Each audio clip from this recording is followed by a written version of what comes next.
What bladder cancer types have high recurrence risk? Imagine facing a diagnosis of bladder cancer and wondering which types are more likely to come back. Some bladder cancers tend to recur more often than others, especially if not managed carefully. High-grade non-muscle invasive bladder cancers are among those with the highest chances of returning. These are tumors that haven't invaded the muscle layer of the bladder but are considered aggressive because of their abnormal cell appearance. Specifically, tumors classified as stage T1 and carcinoma in situ are known for their high recurrence rates. Studies show that about 60 to 70% of patients with high-grade non-muscle invasive bladder cancer experience a recurrence, and over 10 years, nearly 3/4 may see the cancer come back. Tumors that invade the connective tissue beneath the bladder lining, called stage T1 tumors, carry a higher risk than lower-stage tumors.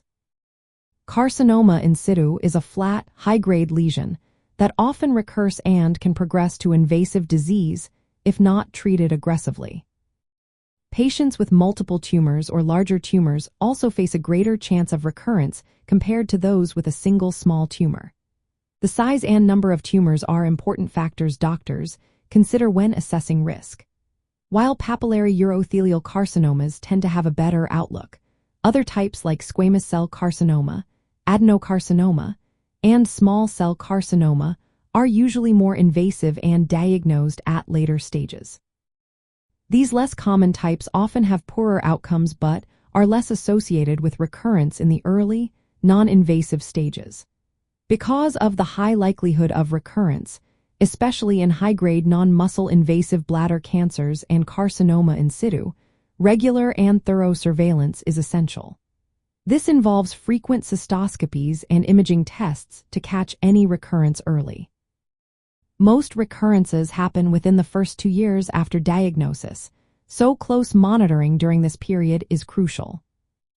In summary, high-grade non-muscle invasive bladder cancers, particularly stage T1 tumors and carcinoma in situ, along with cases involving multiple or large tumors, are the types most likely to come back.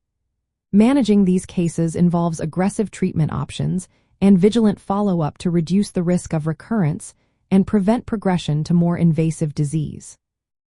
Always remember, individual cases vary, so consulting with a healthcare professional for personalized advice is key to maintaining bladder health and managing bladder cancer effectively.